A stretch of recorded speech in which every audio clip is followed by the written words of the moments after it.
Question number 3 है बच्चों, sine inverse sine 3π/4 plus cos inverse cos 3π/4 plus tan inverse 1। ये question भी important है। फर्स्ट और सेकंड और थर्ड तीनों क्वेश्चन इंपॉर्टेंट है एग्जाम के पॉइंट ऑफ व्यू से। जैसे सेकंड क्वेश्चन करा है सिमिलरली उसी की तरह क्वेश्चन होगा, वो भी इंपॉर्टेंट है, ये भी इंपॉर्टेंट है। अब देखिए इस क्वेश्चन को आगे कैसे करते हैं।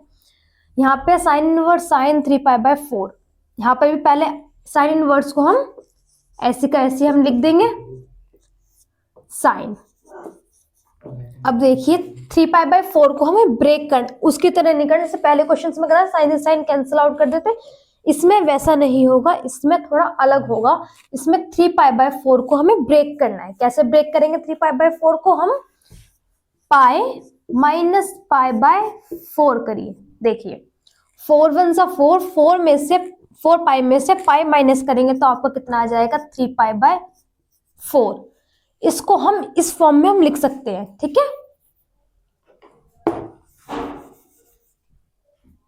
इसको हमने इस तरीके से लिख दिया। अब देखिए कॉस इनवर्स कॉस, अब इसको हम इसके साथ हम ऐसा कुछ नहीं करें, अभी सिर्फ हमने साइन के साथ करा है। हमने साइन 3π/4 को हमने इस तरीके से ब्रेक करा है, इसको हम ऐसे कैसे छोड़ देंगे प्लस tan इनवर्स 1। अब देखिए साइन इनवर्स के बाद हम लिखेंगे साइन, इसको हम ऐसे इसको हम ऐसे मान जैसे थीटा है, ठीक है, इसको आप थीटा मानिए, साइन थीटा माइनस π/4। तो अब हम यहाँ पे वैल्यू क्या लिखेंगे? हम यहाँ पे लिखेंगे साइन π/4 प्लस कॉस, ब्रैकेट गलत लग गया, ठीक है, sine cos inverse cos 3π/4 plus tan inverse 1, ठीक है। अब देखिए यहां से साइन इनवर्स है, साइन इनवर्स क्या हो गया? कैंसिल आउट हो गया। तो अभी हमारे पास क्या बचा? हमारे पास बचा π/4 plus cos inverse cos 3π/4 plus tan inverse 1। Similarly sine cos inverse से कॉस हो गया cancel, π/4 plus 3π/4 plus tan inverse 1, ठीक है, tan इनवर्स 1। अब एक बात बताइए, अब tan इनवर्स 1 की वैल्यू क्या होती है? tan इनवर्स 1 की वैल्यू होती है π/4। इससे पहले वाले क्वेश्चन में बताया था, इसमें भी वो tan इनवर्स 1 की वैल्यू क्या होती है? tan इनवर्स 1 की वैल्यू होती है π/4, ठीक है। तो यहाँ पे हम डायरेक्ट इसकी वैल्यू लगा देंगे, π/4 प्लस 3π/4 प्लस π/4। देखिए एल्शियम लेंगे, एल्शियम लेके क्या आ जाएगा 4, ऊपर वाले को हम सब ऐड कर देंगे, पाई प्लस 3π प्लस पाई,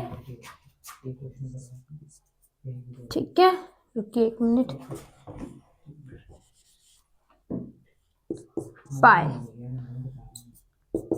पाई प्लस 3π प्लस पाई कितना हो जाए 3 4 5, ये हो गया आपका 5π/4, ये आ गया आपका आंसर। सेम क्वेश्चन है, कुछ ऐसा डिफिकल्ट है नहीं, जैसा था क्वेश्चन आपको लग रहा होगा देखने में, ऐसा कोई डिफिकल्ट नहीं। बस हमने पिछले दो क्वेश्चन से इसमें अलग क्या हुआ, इसमें सिर्फ इतना अलग हुआ है कि इसमें 3π/4 को हमने ब्रेक कर है पाई माइनस π/4 से। बाकी क्वेश्चन में कुछ भी ऐसा नहीं है जो टफ हो और पहले दो क्वेश्चन से अलग हो। सेम क्वेश्चन वैसे जैसे पीछे के दो क्वेश्चन कराए गए। ये भी इंपॉर्टेंट है बच्चों, ऐसा नहीं कि अनइम्पॉर्टेंट है, ये भी क्वेश्चन काफी इंपॉर्टेंट है आपके लिए। करते हैं next question.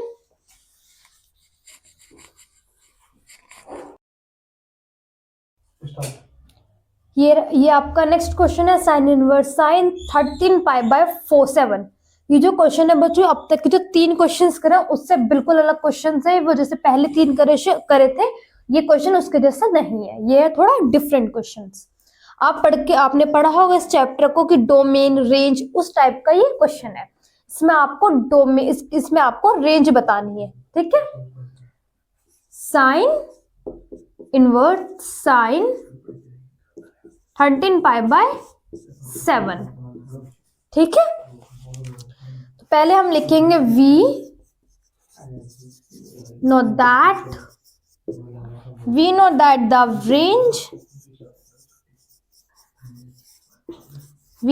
The range of the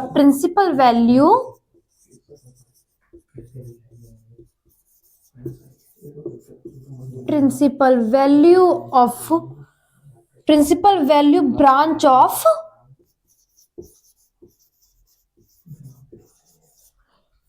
we know that the range of principal value branch of sine inverse क्या होती है साइन इनवर्स की प्रिंसिपल वैल्यू ऑफ ब्रांच होती है -π/2 π/2 we know that the range of principal value branch of sine inverse -π/2 π/2 ये किसकी होती है साइन की प्रिंसिपल वैल्यू होती है ठीक है उसी तरीके से फिर आप करिएगा साइन इनवर्स साइन 13π/7 देखिए 13π/7 को हम क्या करेंगे यहाँ पे हम इसको भी ब्रेक करेंगे साइन इनवर्स साइन किस तरीके से ब्रेक करेंगे हम 7 2 जा क्या होता है 7 2 जा 14 14 माइनस पाई क्या आ गया 13 पाई 7 2 जा 14 14 पाई माइनस पाई